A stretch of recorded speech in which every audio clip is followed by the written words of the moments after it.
Moving forward, we have a very interesting panel discussion lined up. We'll be discussing more on can entrepreneurship be taught, taking from what Sir said. I'd now like to request all of you to please put your hands together as I introduce our panelists. Let's welcome on stage Shri Amarendra Sinha, Special Secretary, Ministry of MSME, Government of India. We're honored that you could join us, sir. Let us put our hands together for him. I'd also like to introduce on stage Mr. Sanjeev Bikchandani, Founder and Vice Chairman, InfoEdge India. A warm welcome to you, sir.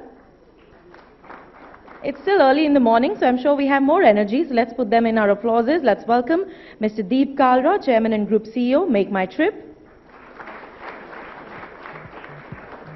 I'd also like to invite on stage Mr. Vikram Singh Mehta, Executive Chairman, Brookings Institution. Let's put our hands together as he joins us. A warm welcome to Dr. Naresh Trehan, Managing Director, Medanta. And let's welcome on stage our panel chair, Dr. Dinesh Avasthi, Director, Entrepreneurship Development Institute of India. As we look forward to this panel discussion being very interactive, we'd like to follow it up with an open house session. How much time do we have? It's about 15 because minutes. Some might like to leave.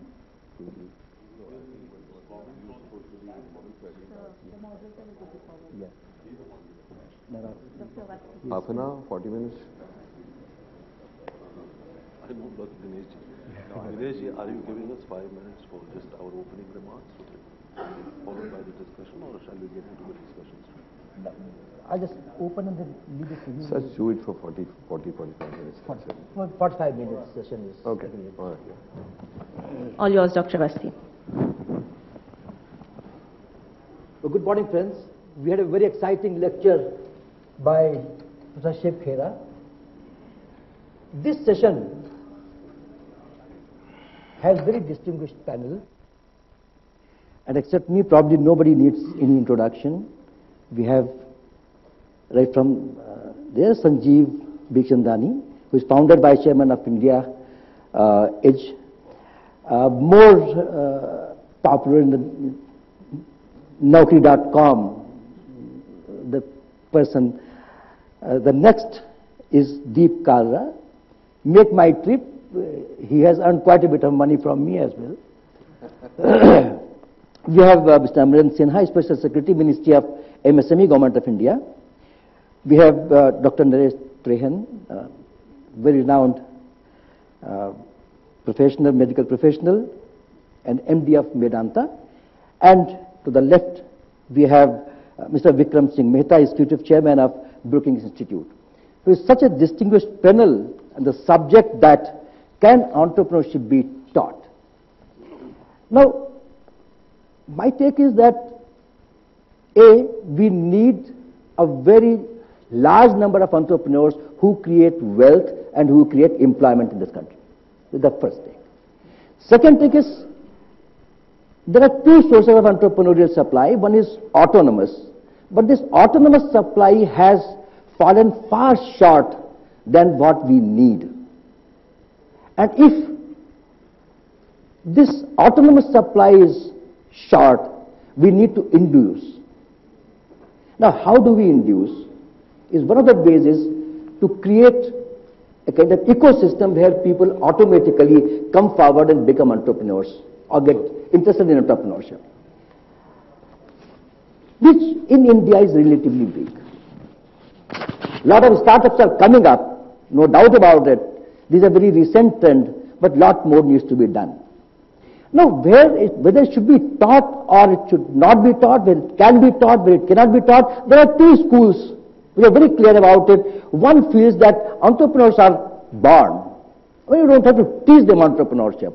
But the other school is that, well, people might be born with an inclination of entrepreneurship, but if their skills are honed, if knowledge is imparted, if attitude or mindset is changed, they might become better entrepreneurs. And the supply of entrepreneurship could be augmented by a very, very large factor. Now, with these remarks, we have a lot of educational programs in entrepreneurship.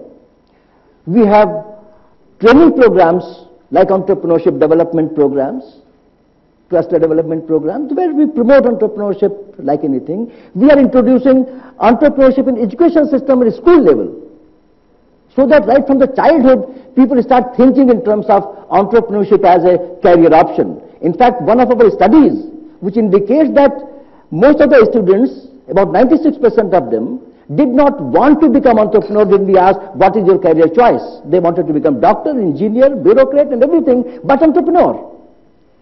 And one of the reasons was that we are never exposed to this thing. We don't know how to set up industry, what kind of industry, and how to go about it. And then we asked that if you have provided these kind of inputs, what will be your take? And to our surprise, 46% of them said they might or they would like to look at entrepreneurship as a career option. They were not sure that they will become entrepreneur, but they would like to look at entrepreneurship as a career option. And once you start looking at entrepreneurship as a career option, some of them will certainly become entrepreneurs. Now, question is, what quality of entrepreneurs? And education, what it does is, it improves quality of entrepreneurship. Otherwise, of course, entrepreneurship through education is not very large number. So with this take, I will come to Mr. Amarendra Sinha, who has been promoting entrepreneurship through training interventions primarily. So what is his take, whether it could be taught? And next thing which I would like to ask these panelists, that if it is to be taught, how should it be taught? Should we teach entrepreneurship as we teach history, geography, political science, or in some other manner? What kind of ecosystem we need where entrepreneurship germinates and grows? Well, these are some of the issues which I would like to request my panelists to respond to these questions. And first, I would like to open with Mr. Amarendra Sinha. Mr. Sinha, you could be here and... I think I'll be better off here. All right. A very distinguished panelist, an equally distinguished audience, my colleagues. Let me contextualize the problem that we are facing in this country. 16 lakh kids every year pass out their BTech, MTech, MBA and polytechnics. 16 lakh. Not even 10% of them end up starting an enterprise. All right, forget 10%, 5%. Compare this... You are too tall for the mic. All right. Compare this now with Israel, where more than 50% of the young men start their business. You all have read that book, The Startup Nation. Why? Second, let me contextualize the way the global businesses have changed in last 25 years. First, information technology. You couldn't think of an email 25 years earlier. Second, growth of the cellular network.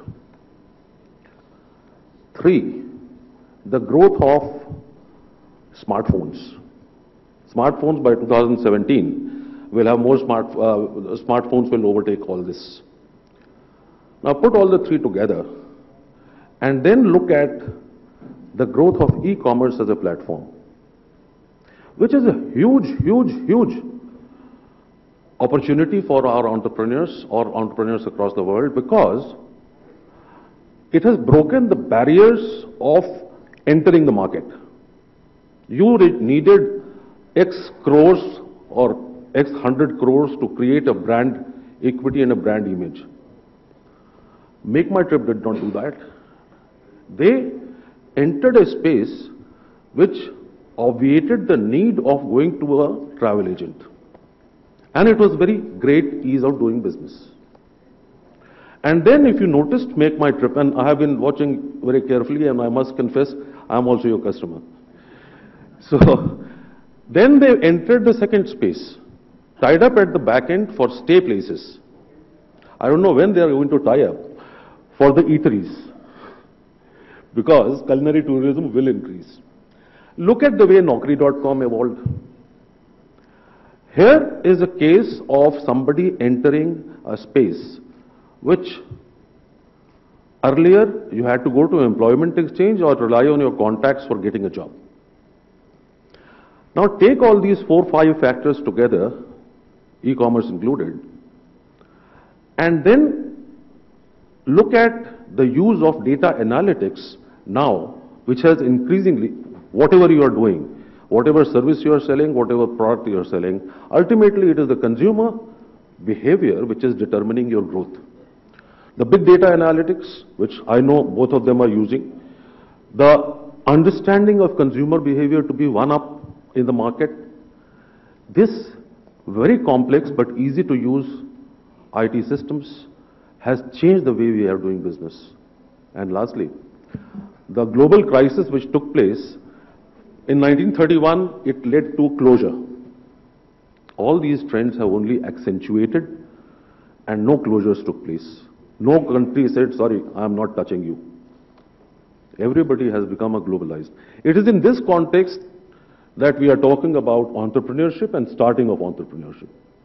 Now, I'll not get into the theoretical debate about whether it can be taught or it is born. My worry is, and problem is, that we need an ecosystem. I'll have a full disclosure first. I have been working for 37 years. I've never started a company. So please understand that limitation. But I've been watching with very great interest. In India, the first wave of entrepreneurship came in 1991, when we abolished the licensing system. And that wave continued right up to 2001, 2002, 3, 4, and then it tapered off. Today, we should be looking at starting that wave again. I am only surprised that only 46% said that I want to start a business. You are aware, I run very large technology centers. Out of 120,000 that we passed out with 97% placement, out of them, 70% wanted to be entrepreneurs. But they can't be. They will go to the bank and the bank will say, excellent, I will give you 1 crore of rupees. But can you please collateralize your house? And the need for collateral security will start. Now he goes to his father, he says, Dad, can you please collateralize the house, hypothecate it to the bank? Dad says, look, son, I have retired. This is the only house I have. And if you collapse, what will happen? So he doesn't get a loan, he is forced to go and seek a job. Therefore, there is a need for a collateral-free credit guarantee system for starting of enterprises. I have some experience about this. I run something called CGT MSE, Credit Guarantee for Trust Fund of India. Google it, you will get it. I took it over in 2011 end. The cumulative exposure for 10 years was 9,000 crores. Today, my cumulative exposure is 85,100 crores end December. And I paid 400 crores as taxes. And now we have gone to the state governments and said, look, friends, why don't you start a small window? And I'm working on a leveraged model. Small window whereby you give me 1 rupee, I will give a 10x credit guarantee cover to your state new entrepreneurs. Interestingly, Kerala, Pondicherry, Gujarat, Punjab, they have all come forward.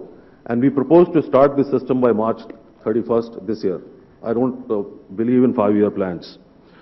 This will then, the target is 10,000 crores of collateral-free credit guarantee fund. 1.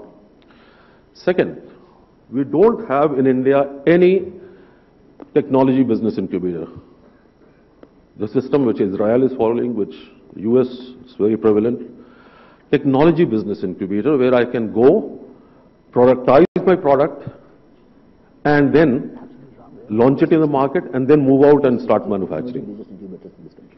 Israel has a very detailed, developed system. Stephen Rosen is the acknowledged master of it, and I'm calling him to help us conceptualize and operationalize it. Third, and this is something I'll alert both existing entrepreneurs and the new entrepreneurs. Don't follow a Me Too approach. If anybody is getting into a travel portal again, chances are that Mr. Bikchandani will, sorry, Naukri.com again, chances are Mr. Bikchandani will grow faster or he will gobble him up. Mr. Kalra will make sure that he is one step ahead of the competition. Where is the new product development framework in India? Friends, you are welcome to go to my site. It is DC MSME. Google it.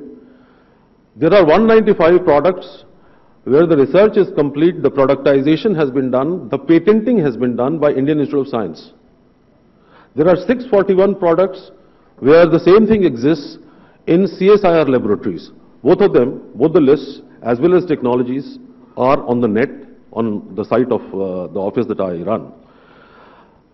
Even if you are an existing entrepreneur, start something new. These are where IP is with them and they're prepared to share their IP. So don't get in this Me Too approach, whether you are a new entrepreneur or an existing entrepreneur. And lastly, trust in yourself. You are an Indian. You are the best that there is. Don't worry about that. Thank you. Thank you, Mr. Sinha. Sanjeev, I am a alumni and one of those who set up their businesses instead of going for a corporate job. I believe that management education has come handy in at least operationalizing your business besides the idea which you got. Now, what is your take as far as entrepreneurship education is concerned and the ecosystem which Mr. Sinha was talking about, and how, my concern is how to increase the number of startups, how to increase the number of people who come and become entrepreneurs. I mean, what will be your take, right from education or no education, not concerned about this? So my view is that entrepreneurship cannot be taught. Okay. It can be studied, it can be learnt, you can get inspired, you can follow role models and see how they did it, you can study consumers and get your ideas. But the job of any course or program is really to expose people to a menu of choices, okay, and options. And if they find inspiration in some of them, they might become entrepreneurs. And I would also like to qualify, sir, we are talking about entrepreneurship. I think let us distinguish. There are entrepreneurs by inheritance. There are certain castes and communities where the done thing is to be an entrepreneur, right? I think there are entrepreneurs by compulsion. Naukri nahi mili to dukaan chalu kar di, right? And then there are conscious entrepreneurship by choice, by people who received a formal education at India's education institutions, who have otherwise been trained to take up safe jobs, who may decide to choose a different path. I think, sir, what you are referring to and focusing on is the last category. Because India will have plenty of entrepreneurs, and always has been. Okay?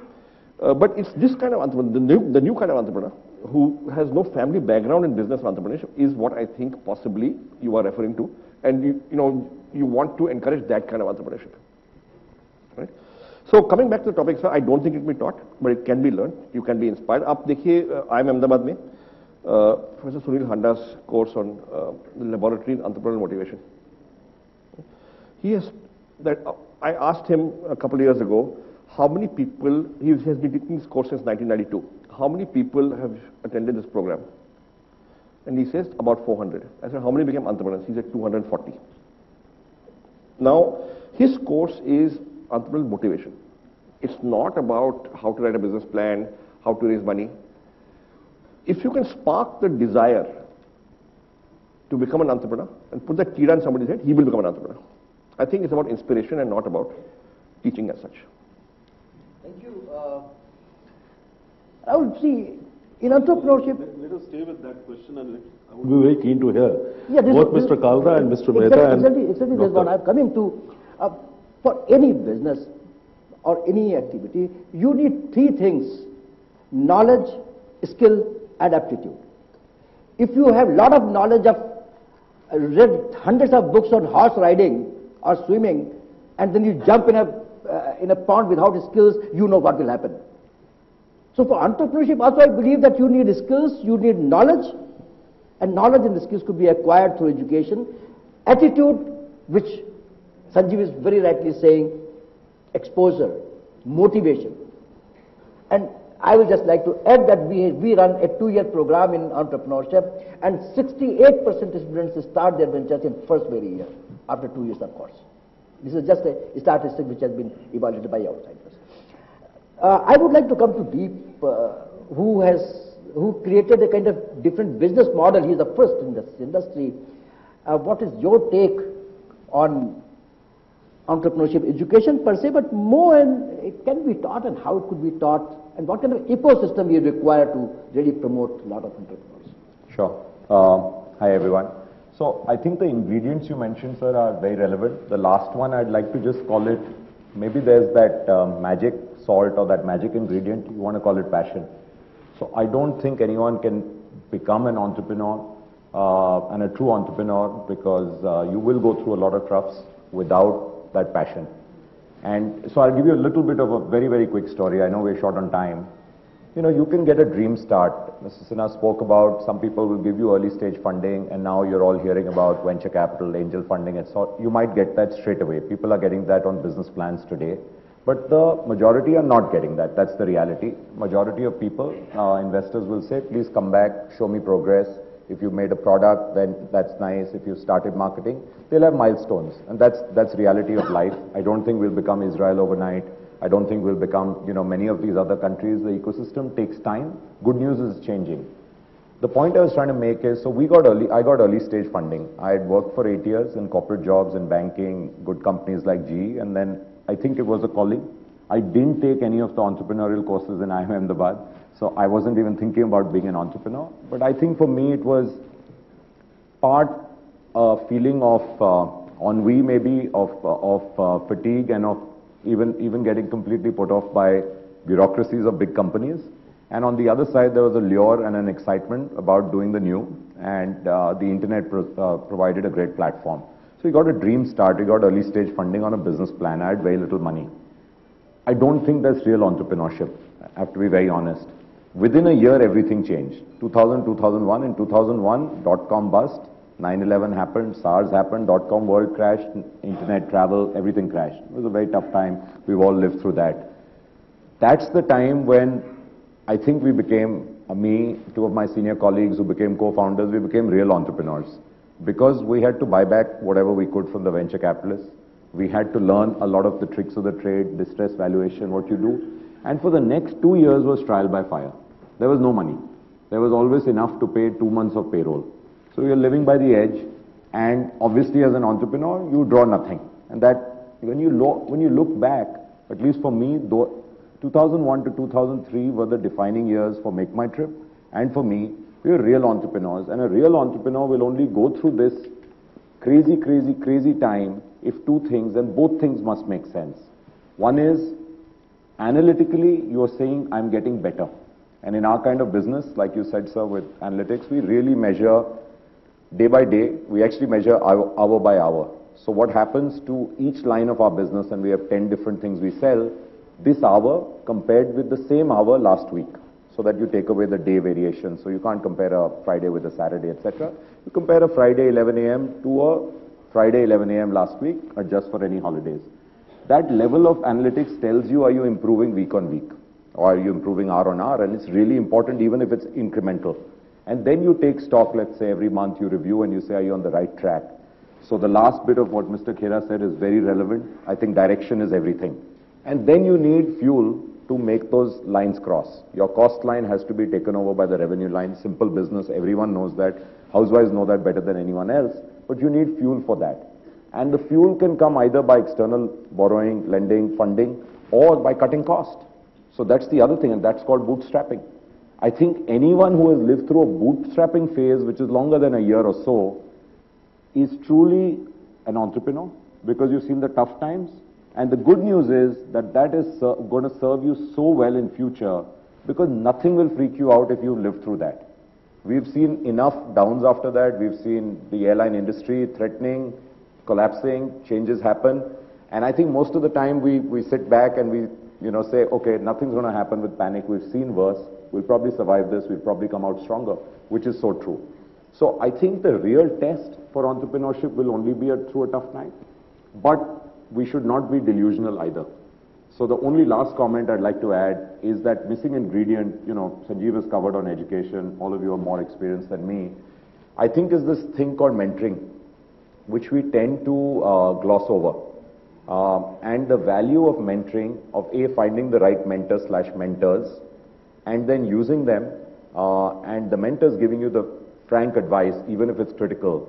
And I think sometimes the best advice a mentor can give a mentee, and we do this day in, day out at TIE, one of the sponsors, partners today, the Indus Entrepreneurs, where I'm very proudly on the Delhi board, so is Sanjeev, is we oftentimes tell people, you're not ready to turn entrepreneur, or this plan will not succeed.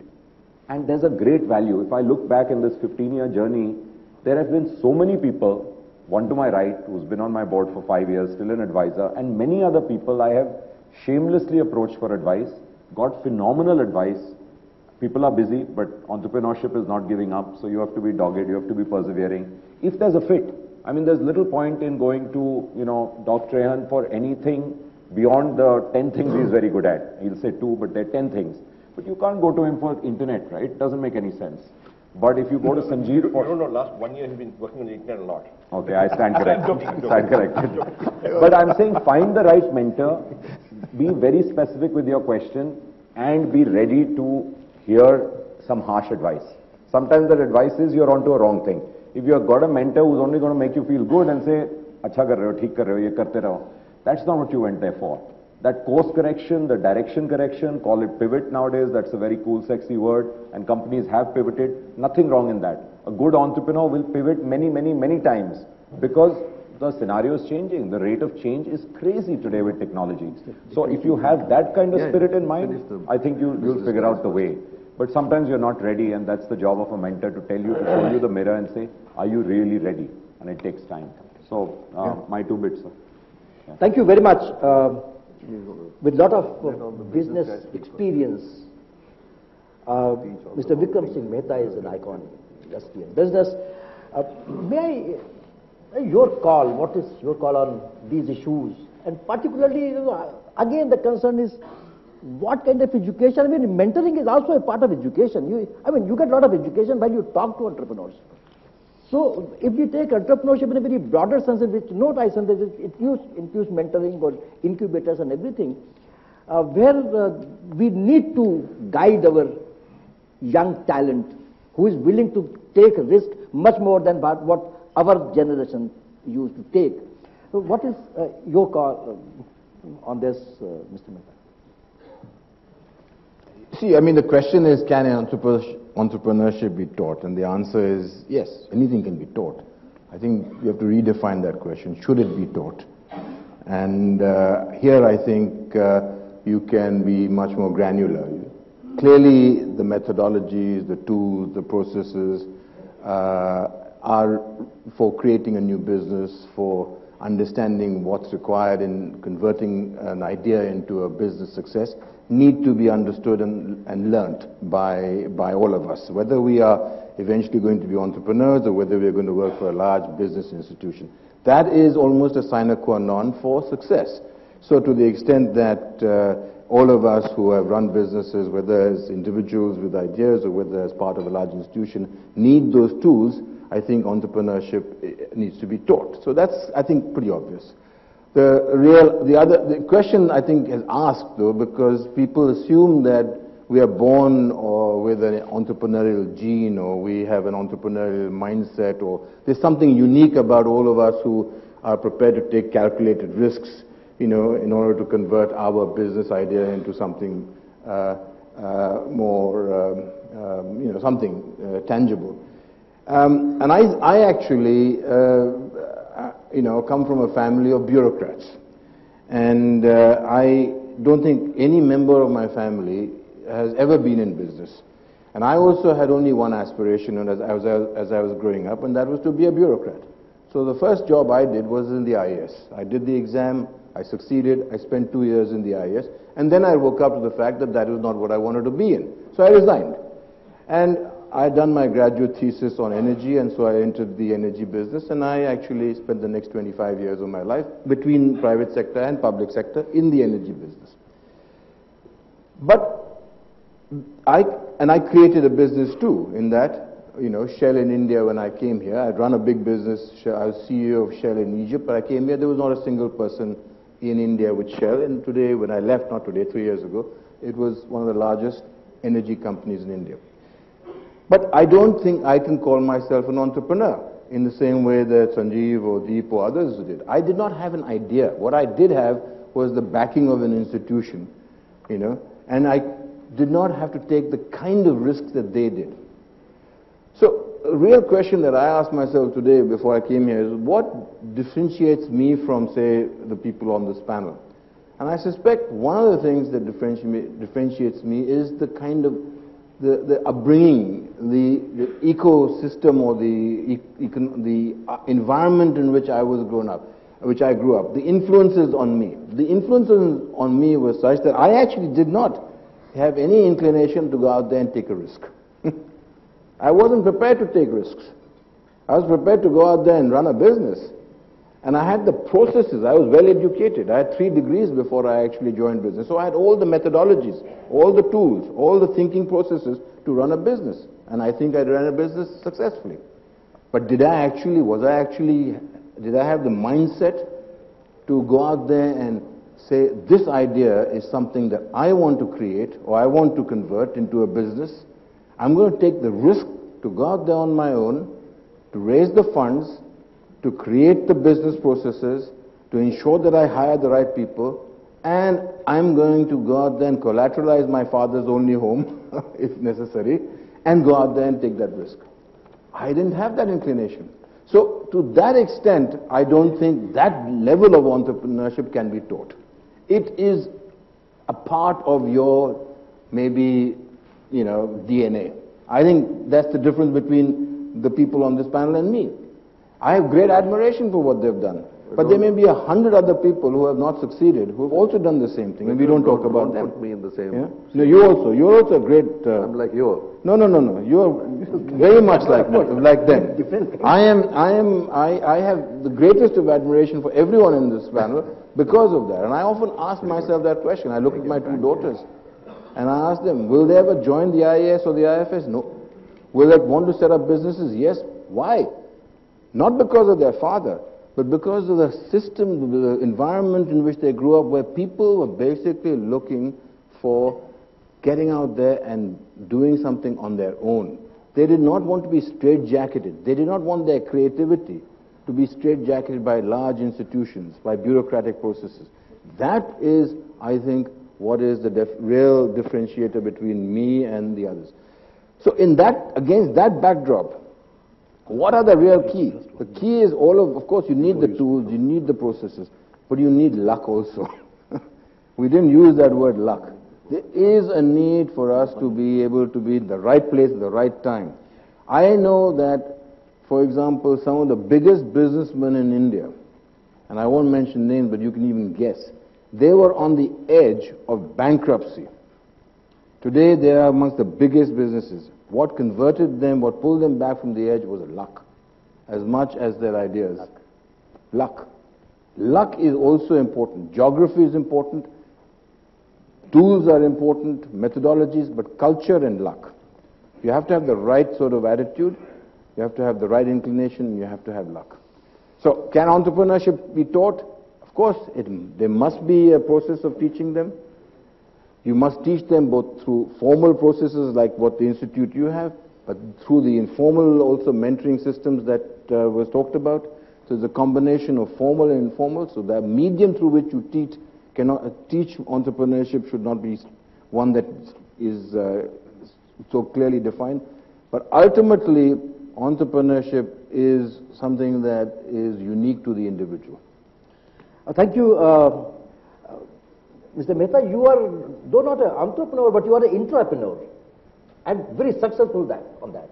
Whatever that means, take that. So, Mr. Amarendra Sinha would like to add something for a minute. I would like to share an interesting story, and I submit for your consideration, friends, that Indians are entrepreneurs. I'll share a small story. I run 18 technology centers as a part of DC MSME setup. These technology centers are very large bodies.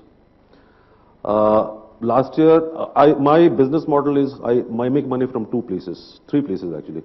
First is skilling, and these skillings we are AICT recognized. We teach from school dropout to MTechs. There are 56 PhDs last year who worked in our institutes, and we run, say for example, in Bhubaneswar, IIT Bhubaneswar runs their practical courses under our supervision. Now, so one is skilling. Second is very complex designing, complex manufacturing in collaboration with industry, never against the industry, never in competition with industry. To give you an example, the Tejas aircraft fuel LRU has been manufactured by my Bhubaneswar center. Bhubaneswar center again has supplied 8 components to Mangalyaan, the Mars orbiter. Chandrayaan 2 is going in 2017. My Ahmedabad center, Bhubaneswar center and Hyderabad center, they are all working on it, including 25 pieces of robotics. CERN particle accelerator, the entire cyclotrons have been supplied by Calcutta center. And Lind cryogenic miniaturized engine about this high has gone from Calcutta center. So that is the second portion of my income. And the third is consultancies. We were making a loss of about 200 crores per year. It took about, I called all the general managers, I said, Bhaiya, kyun loss ho raha hai? Why? Why is the loss taking place? Usual cribs as in government system. So I said, okay, find out which are the best technology centers in the world. They came out, Singapore, Taiwan, Germany, Fraunhofer particularly. I said, now go. So I said, made teams, they went there. They said, how long can we stay? And you know the problem of government foreign travels. So I said, don't come back till you have learnt everything. Now you put an Indian in Germany for 18 days. They were howling, sir, please permit us to come back. They came back. I said, now introduce those systems. Then I paid money to Fraunhofer. I said, come and evaluate me. Evaluation took place. Subsequently, I threw out about 28 people because they had their hands in the cookies jar. But today, these centers open at 6 o'clock in the morning. They close at 12 o'clock in the night. The staff is working 3 shifts. And I had to perforce close their manufacturing activities after 12 o'clock because otherwise there would have been accidents. And last year, sir, our profit PAT, profit after tax, was 17.1%. This year I'll hit 18.5%. I am not an entrepreneur. I am a civil servant. I very proudly belong to that category called IS. But I delegated all my powers to them. And the consequence is that every managing director or general manager has become an entrepreneur. I just wanted to share this story. So thank you very much. Now I would like to invite Dr. Trehan, who is not in around the kind of business which we have been talking about, but he is in the business of serving humanity. That is his business. I'll take that. Thank you. So I would like him to give his take from a point of view of social entrepreneur, kind of, if you label that, what is his take on? Okay, first, I don't think you have to worry about Indians because we genetically are entrepreneurs. That's a very dangerous trait to start with.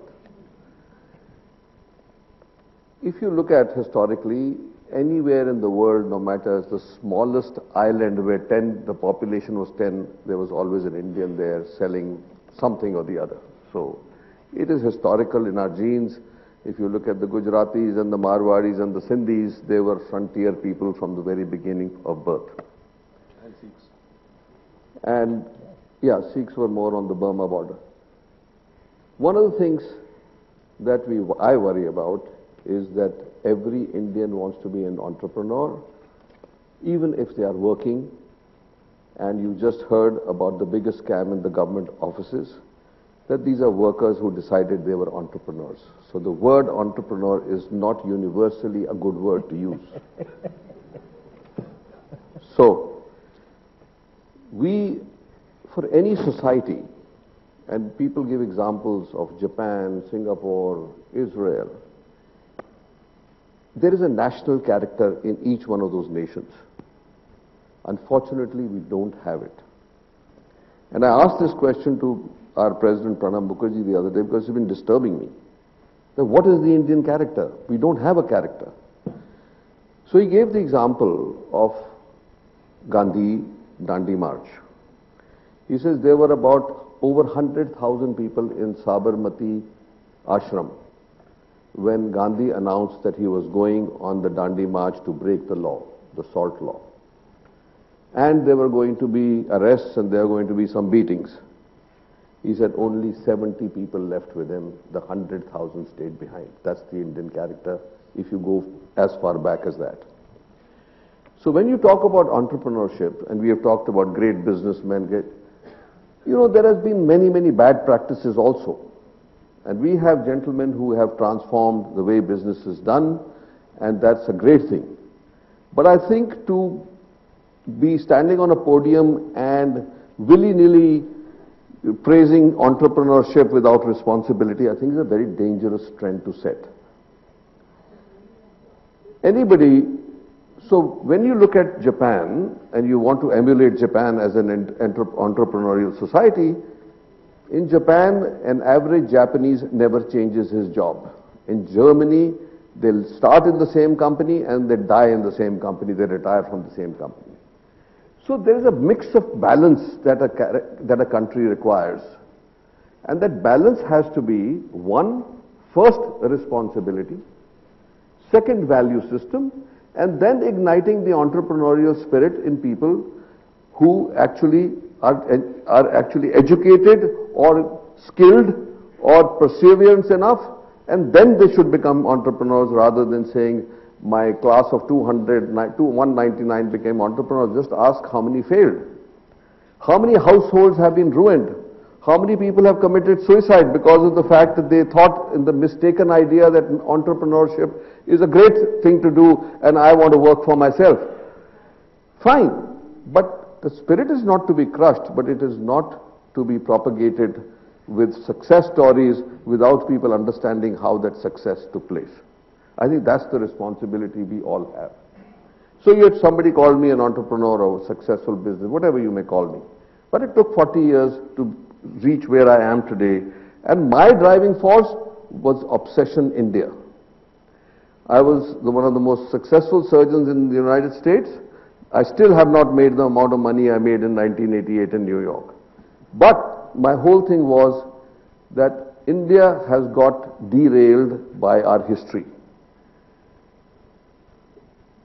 Invader after invader, and the British did it the best possible way of we didn't even know they screwed up our minds so badly that we didn't even know that. They were so insidious. And if I tell you stories about how today we are suffering from those maladies of 1855 and 1937, you would know that. So I'm saying, yes, entrepreneurship is a great thing to do, to ignite your spirit, to climb new heights, but it comes with a huge responsibility.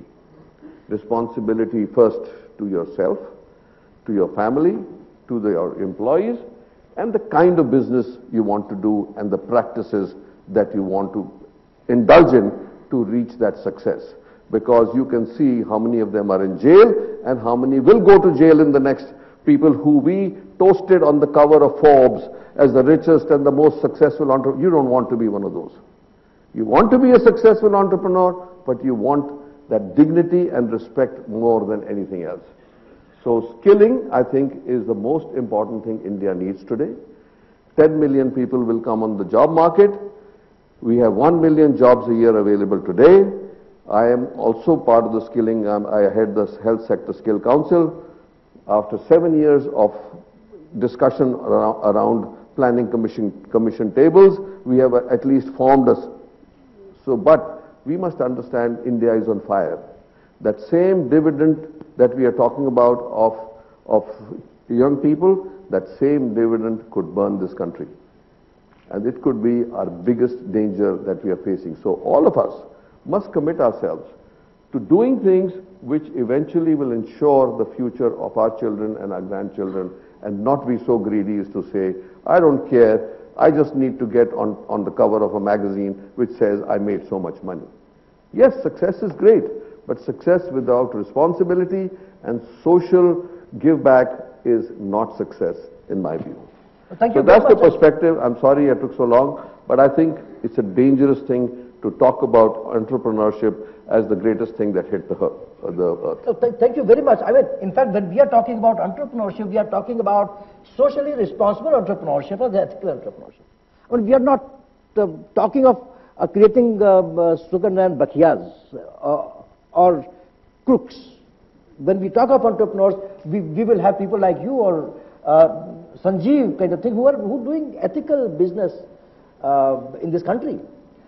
We had left with 3 minutes. No, but I would just add, because we're all talking about teaching, how much morality, how much value system, how much dignity are we teaching in our schools? That's the important thing. Not saying entrepreneurial, go make some money blindly. Yeah, that's where that's the national character we need to build. That has to be inculcated right from the beginning. Yeah. By the time you become young, the mindset is created how to operate. No, but Sheikh Khera said it, that it's your family or your teachers who will mold your character. Absolutely. And if we have the wrong value system in our family or our teachers, you are starting with a great disadvantage.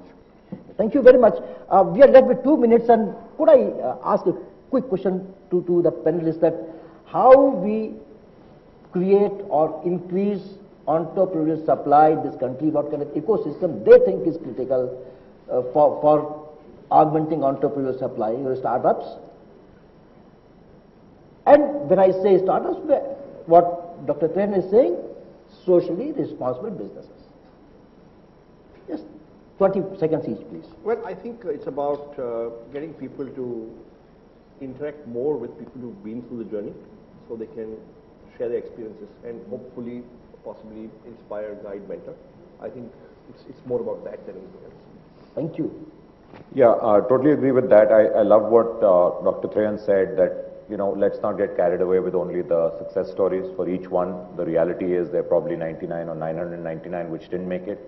So there's something which we've started doing at TIE, which is we will have a session of why it didn't work out. It's a sobering session. In India, sadly, failure is a very bad word, but I think that's changing too. I mean, you go to the US and being a failed entrepreneur, people put it boldly on their CV. I'm a failed entrepreneur. I'm a failed serial entrepreneur. We are hiring people who, I call it businesses that didn't work due to timing or luck or whatever we want to say. They are great guys to actually bring into the system. And we are losing people right now, not so much for other jobs, but to set up their own businesses. So I think that links up to Sanjeev's point. You've got to be exposed to the environment, the good and the bad. But only seeing the glamorous, it's probably like the fashion business, right? So you see the glamour up front and all young kids say, hey, I want to be in that. 99% of it is behind, and it under the hood is not at all glamorous. Thank you. Two things.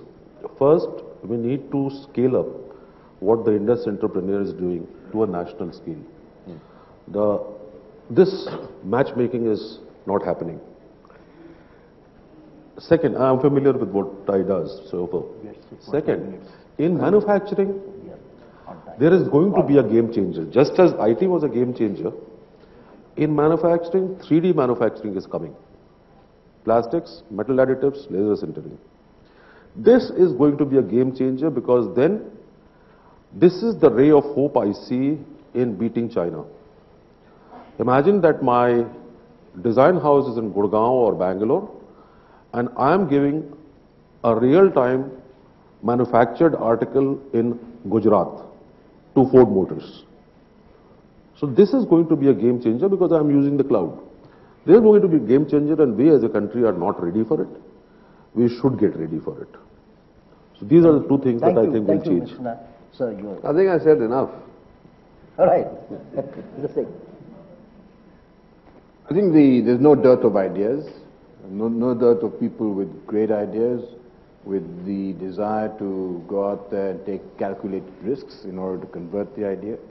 So if you really want to increase the supply of entrepreneurs, we have to start to create the environment, the external environment that supports these people, these young people with ideas. So low-cost financing, governmental system that is actually encouraging of these sort of initiatives. I think that is what is probably required. Plus, and I could not agree with Naresh more, and therefore I want to emphasize, plus within the formal system of education, there must be a strong focus on ethics and responsibility to society. If you really want to create an entrepreneur that's sustainable and that is going to be not only be proud of what he's created, but also society can be proud of what he has done, it has to be someone who has embedded values towards himself as well as society. I think here we have already crossed our time limit, but a wonderful session.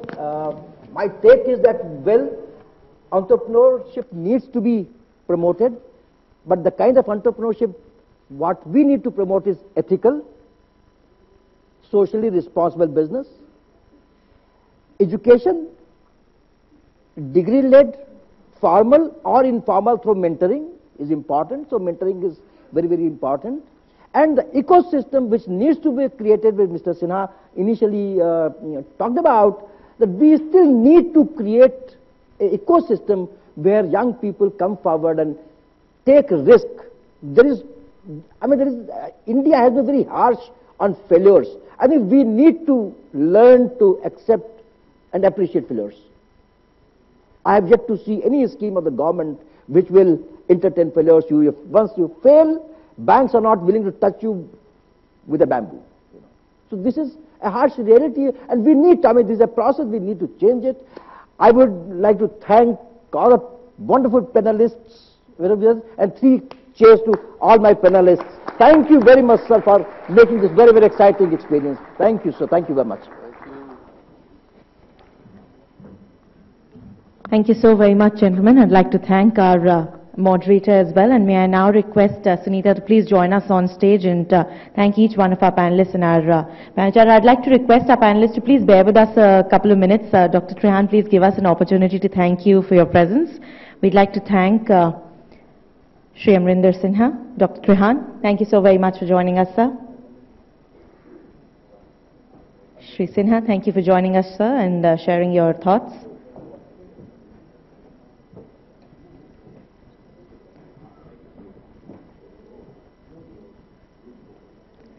So please allow us to thank you for your presence.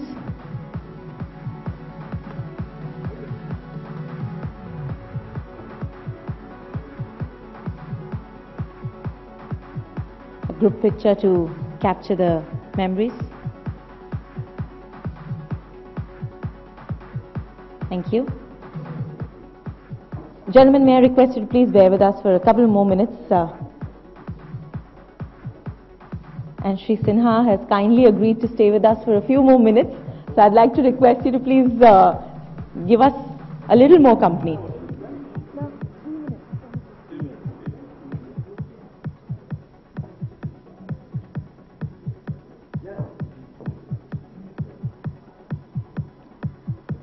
Thank you so very much, Sunita. Thank you, Dr. Awasthi.